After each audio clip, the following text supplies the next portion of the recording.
အောင်ဖြိုးမော့ပါတဲ့လေဘဒူရွက်ချွန်းကစုံပစုံသားနဲ့လွန်တရားပြပေါ်တယ်တော့ဖြစ်လို့သူကျွန်တော်ငငယ်ကဒါလေးရွတ်ဆိုអော်ခဲ့တယ်တောလေးတဘာဝတာယာချင်းလူကိုမြင်ကုန်နေဟာ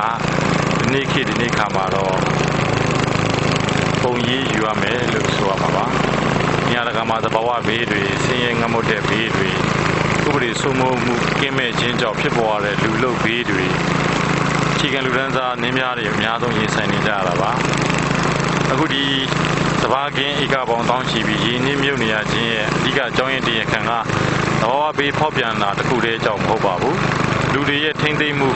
အုပ်ချုပ်သူစီမံခန့်ခွဲတဲ့ဆယ်မြောင်းရာရှိစီမံကိန်းရေးဆွဲသူတွေရဲ့ကွင်းစင်းစစ်ဆေးမှုအားနည်းချက်နောက်တစ်ခါဘသူတည်ငတိမှန်ပြီးရောဆိုပြီးတော့ရေထွက်ပေါက်ရေမြင့်ရေနှိမ့်ရမှာအင်းတွေ9မိုင်10မိုင်ကျဲတဲ့အင်းကြီးတွေတာကြီးနဲ့ပိတ်ဆို့ပြီးတော့ငါးမွေးမြူလောက်ကြတဲ့ခစ်ပြက်တတိကြီးတွေသူတို့တွေရဲ့တကူကောင်းဆံမှုတာဝန်မဲ့မှုလိလူရှိမှုတွေကြောင့်ပြည်သူအများပြည်သူကြီးကြေးရွာတွေကြေးရွာသားများဟာအခုလိုခက်ခဲလာတဲ့ဘေးပရာဒုက္ခတွေနဲ့ရင်ဆိုင်နေကြရပါတယ်သူတို့ရဲ့အသက်ဆက်ရဆက်ကြောင်းဖြစ်တဲ့